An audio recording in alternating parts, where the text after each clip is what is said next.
Hello friends, welcome back to this channel. दोस्तों, इस video में हम बात करने जा रहे हैं हैप्पीएस्ट माइंड्स के लिए। बट स्टार्टिंग करें उससे पहले आपसे रिक्वेस्ट करना चाहूँगा कि अगर आप चैनल को फर्स्ट टाइम देख रहे हैं, सब्सक्राइब करके बेल आइकन को हिट कर लीजिए।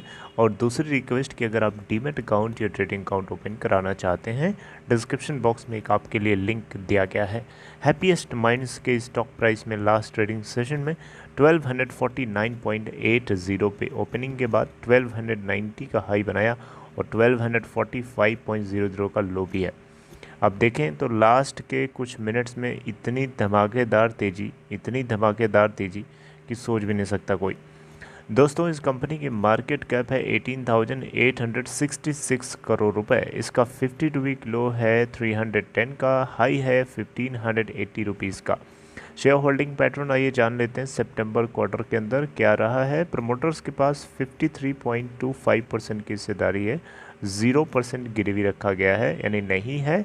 एफआईआईज़ के पास 7.05% है, डीआईआईज़ के पास 2.08% है, अदर कैटेगरी के इन्वेस्टर्स के पास 3.16% है, पब्लिक के पास 34.46% की हिस्सेदारी है। एक लेटेस्ट अपडेट ये है दोस्तों कि कंपनी यानी हैप्पीएस्ट माइंड्स जो है अपने रेवेन्यू को अमेरिका से आने वाले जो टोटल रेवेन्यू है उससे उसके ऊपर डिपेंडेंसी को कम रखना चाहती है। अब देखिए यहाँ पे लिखा है happiest minds aims to lower revenue dependency on US to below 65%। इसका मतलब क्या हुआ? इसका मतलब हुआ हैप्पीएस्ट माइंड्स टेक्नोलॉजीज़ लिमिटेड ने ये चाहता है कि इसका जो टोटल रेवेन्यू जनरेट होता है उसमें यूएस से आने वाला जो रेवेन्यू है उसका कंट्रीब्यूशन है वो 65% से बिलो रहे, यानी उससे ऊपर ज़्यादा ना रहे। इसके पीछे क्या कारण हो सकता है? इसके पीछे लॉजिक सिंपल सा ये है कि किसी भी एक ही मार्केट से अगर आपका रेवेन्यू जनरेट होता है, इसका मतलब ये हुआ कि आप उसके ऊपर डिपेंडेंट हो। अब जब आप किसी के ऊपर डिपेंडेंट होते हैं, इसका मतलब कि आपकी वो कमज़ोरी बन जाता है, यानी कि अगर कोई दिक्कत होती है उस पर्टिकुलर मार्केट के अंदर तो उससे आपका रेवेन्यू बहुत बुरी चपेट में आ सकता है।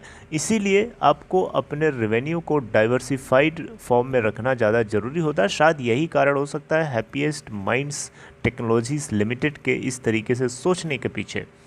आप देखिए यहाँ पे एक समय था कि 80% के आसपास इनका जो टोटल रेवेन्यू है उसके अंदर यूएस से आने वाला रेवेन्यू का कंट्रीब्यूशन 80% तक हुआ करता था।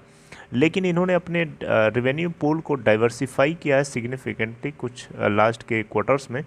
और यहाँ पे अगर आप देखें तो सितंबर 2021 के क्वार्टर के अंदर रेवेन्यू जो यूएस से आने वाला है वो 66% के से नीचे देखने को मिला है, जबकि लास्ट फाइनेंशियल ईयर के सेम क्वार्टर में यानी सितंबर 2020 के अंदर 77% का कंट्रीब्यूशन था हैप्पीएस्ट माइंड्स टेक्नोलॉजीज़ के रेवेन्यू के अंदर अमेरिका से आने वाला।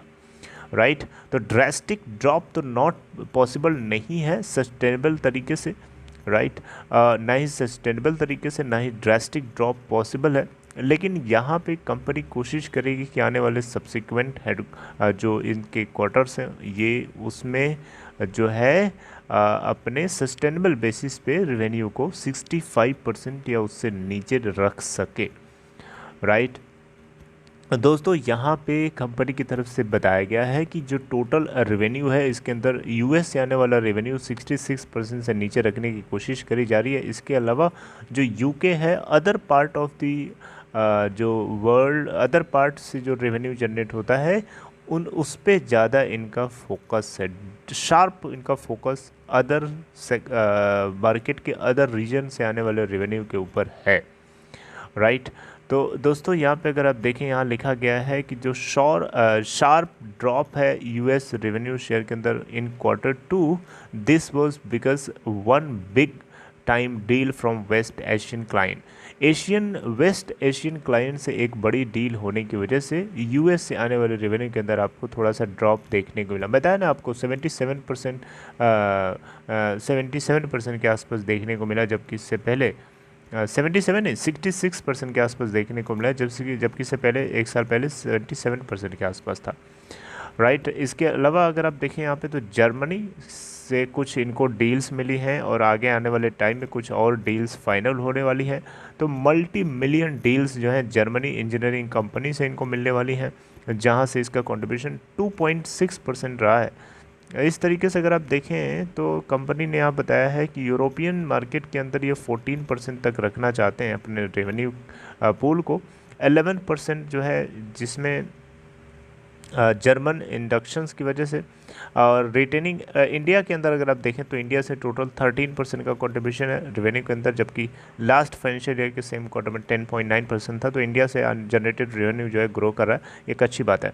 लेकिन कुल मिला जुला करके एंड ऑफ द स्टोरी ये है दोस्तों कि कंपनी जो है अपने रेवेन्यू पूल को डाइवर्सिफाइड मैनर में रखना चाहती है, ताकि किसी भी तरीके की किसी भी पर्टिकुलर सेक्टर में कोई दिक्कत हो या पर्टिकुलर रीजन में कोई प्रॉब्लम हो, मार्केटिंग, क्योंकि market competitions ups and downs होते रहते हैं ना, मार्केटिंग कंडीशंस वेरी करती रहती है। तो कभी कहीं ज़्यादा तगड़ा कंपटीशन हो गया तो फिर उस केस में वहाँ से डिपेंडेंसी इनकी ख़त्म होने लगेगी ना, अचानक ड्रॉप हो जाएगी, अचानक ह्यूज लॉस हो जाएगा। इसीलिए बहुत सारे अप्स एंड डाउन्स को थोड़ा बैलेंस करने के लिए ये डाइवर्सिफिकेशन ज़रूरी होता है।